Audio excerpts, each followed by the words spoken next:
Hai, Assalamualaikum dan selamat sejahtera kepada semua penonton setia Zaza Ishak Channel.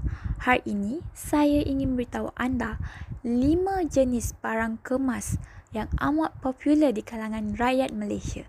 Jadi, stay tune and enjoy this video. Yang pertama adalah emas 999, juga dikenali sebagai emas 24 karat. Ianya adalah terlalu lembut untuk ditempa sebagai barang kemas. Jadi, selalunya dalam bentuk shilling, gold bar ataupun perhiasan emas. Ia digunakan untuk simpanan atau pelaburan.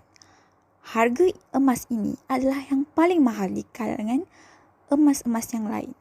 Ia mengandungi 99.9% emas tulen dan warnanya kuning keemasan. Yang kedua, emas 916. Ia amat sesuai untuk dijadikan barang kemas dan ia amat popular di Malaysia. Kebanyakan kedai emas di Malaysia menjual emas 916. Untuk pembuatan barang kemas seperti rantai, gelang, rantai tangan, cincin, subang dan banyak lagi. Kebanyakannya menggunakan emas 916. Ada setengah juga menamakan ia sebagai emas 22 karat.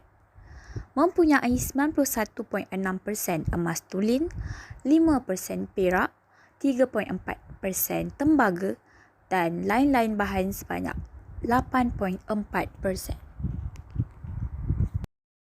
Yang ketiga adalah emas 835 atau lebih dikenali sebagai emas 20 karat.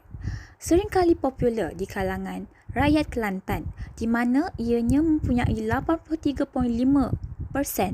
emas tulen, manakala 16.5% lagi adalah campuran logam lain untuk menguatkan emas tersebut. Ia sesuai untuk digunakan sebagai barang perhiasan seperti rantai tangan, cincin dan sebagainya. Yang keempat, emas 750 atau dikenali juga sebagai 18 karat.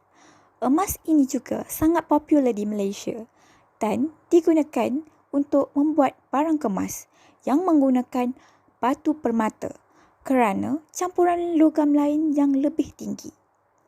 75% emas tulen dan selebihnya adalah campuran logam lain yang menjadikan struktur emas lebih keras. Sebab itu, emas 750 ini sesuai untuk mengikat batu permata, membuat perhiasan yang bertatahkan batu permata.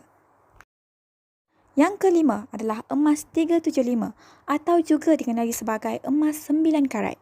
Ia amat popular di kalangan kaum lelaki kerana ia digunakan untuk pembuatan cincin lelaki.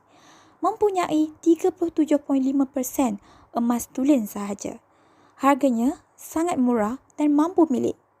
Kebanyakan kaum lelaki suka menggunakan emas swasta ini untuk mengikat batu-batu seperti batu delima, batu zamrud dan sebagainya.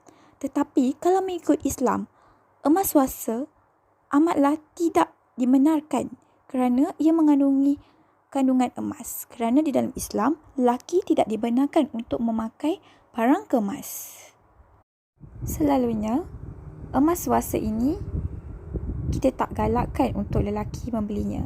Jadi, kebanyakan kedai emas menjual cincin silver sebagai ganti untuk pihak lelaki ataupun kaum lelaki untuk membelinya bagi pakaian harian ataupun untuk majlis perkahwinan. Antara yang menjadi persoalan bagi sesetengah orang, kenapa perlu dicampurkan logam lain dalam emas tulen? Okey, yang pertama, kerana sifat emas ini adalah lembut. Emas tulen adalah lembut seperti emas 999. Ia tidak sesuai untuk dijadikan barang kemas kerana ia tidak tahan lasak kerana sifatnya terlalu lembut. Jadi, jika ditempa sebagai barang kemas, ia mudah bengkok ataupun patah dan susah untuk mengekalkan bentuknya. Disebabkan itu, logam lain dicampur untuk menukarkan warnanya menjadi lebih menarik. Kalau kita tengok, warna emas yang asal, dia kuning keputih-putihan. Tidak seperti barang kemas 916 yang kuning kekuningan yang sangat menarik. Contohnya, ditambah palladium atau nikel, ia akan menjadi emas putih. Manakala menambah tembaga akan menghasilkan emas rose gold ataupun merah muda, sesuai sebagai perhiasan yang sangat digilai wanita pada zaman kini. Yang kedua, kerana ia stabil dan tidak bertindak balas dengan bahan kimia. Sifat emas yang stabil dan ia tidak bertindak balas dengan bahan kimia menjadikan ia mudah digunakan sebagai bahan perhiasan dan juga wang shilling.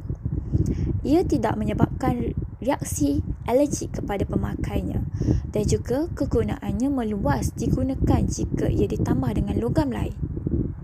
Okey, itu sahaja buat kali ini. Terima kasih kerana menonton sehingga habis bicara. So, semoga kita berjumpa lagi in the next episode. Bye.